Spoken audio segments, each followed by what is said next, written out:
And we're back. So we already heard from Jeff and Max about their Final Four picks. We now have Dylan and Patrick over here. Guys, what do you think about the Final Four this year?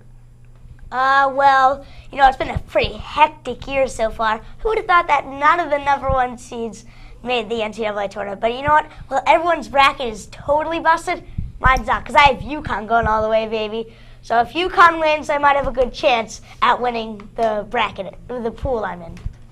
My bracket's busted, but I'd say VCU has played with great momentum, and I think they have a chance, actually. And UConn, too. I like them. All right, so now going over to some professional basketball, talking about the Celtics. Right now, an intense race for the 1 seed in the East with the Bulls and the Heat. Guys, who do you think is the 1 seed when we're come 3 weeks from now and we're talking about the playoffs? I have to say that, in my opinion, the Bulls are the number 1 seed. The past couple of weeks, Derrick Rose has just shown why he should be MVP. He is the meat and potatoes of that team. Without him, they're nothing. It's like what Michael Jordan kind of was. But it's just his ability to create shots and then his ability to finish that really separates him from the rest.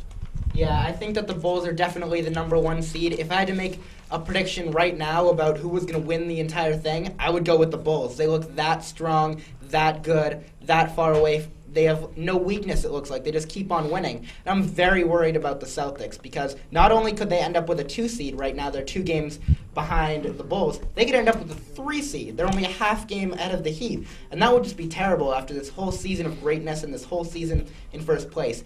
And a lot of people are comparing it to what happened last year when the Celtics were 27-27 over their last 54 games. But it's not the same thing. Because last year when the Celtics lost, Doc Rivers would say, oh, it's all right, it's not as bad as it looks. Now when they lose, he is upset, he is worried, he doesn't know what's going wrong. It's all mentally, it's not physical. The guys aren't meshing, and it's just a huge problem right now. Yeah, I mean, they need to get Shaq back. They have no big center right now. They're getting Big Baby to play center. Sure, he's big, but he's not a center. He's a power forward. He's a true power forward. He definitely can't play center. And back to the 1 seed, I do think the Bulls will pull ahead. Like you said, Jeff, Derrick Rose is the meat and potatoes of the Bulls. Without him, there's nothing. It's like LeBron and the Cavs. Last year, LeBron and the Cavs are the best team in the league. Now the Cavs are the worst team in the league without him. I mean, I definitely think Chicago, and like you said also, Max, I mean, if I had to choose a pick right now to win the NBA championship, the Bulls, they just look so strong right now with Derrick Rose. He definitely deserves to be MVP right now. The Bulls look phenomenal. I take them all the way. And looking at the Celtics right now, you mentioned the struggles. Is this just late season? It's an old team catching up to them? Or do we start looking at the trades they made at the deadline and wondering, even if it looked like a good idea at the time, those guys were playing well, is it starting to get to them? Well, don't forget that this is one of the oldest teams in the NBA, so definitely as the season progresses, they're going to get more tired and they're going to wear down. But as far as the trade goes, we were all worried when it first happened, and then we were all praising it a couple games after when we went on a couple-game winning streak, if you guys recall. But, I wouldn't get too worried. They're just catching their breath. They always go. All teams go through a slump, but overall, I'm not really worried about the Celtics. I look for them to, still be a major competitor in the playoffs. Well, I'm extremely worried right now. Things aren't looking good, and it's not because they're resting any of the older players to have them be healthy for the playoffs. No, everyone who's healthy is playing, and it's not a physical issue, at least as far as we know. There aren't a lot of nobody who's playing right now is really injured as far as we know. So it's just weird. It must be a mental issue or something. Is Rondo upset about the Perkins trade still? I don't really get it because people are trying to blame the trade for this. And that doesn't make any sense because Perkins wasn't even your starting center. They had the number 1 seed in the league this year without him, with Shaq throughout the entire season. And now they don't have Perkins, but their bench gets greatly improved with Jeff Green and Kristich and people like that. So they only made themselves better with this trade, in my opinion. And I don't see what's wrong. It must just be a mental issue, and I'm not sure how they can fix this.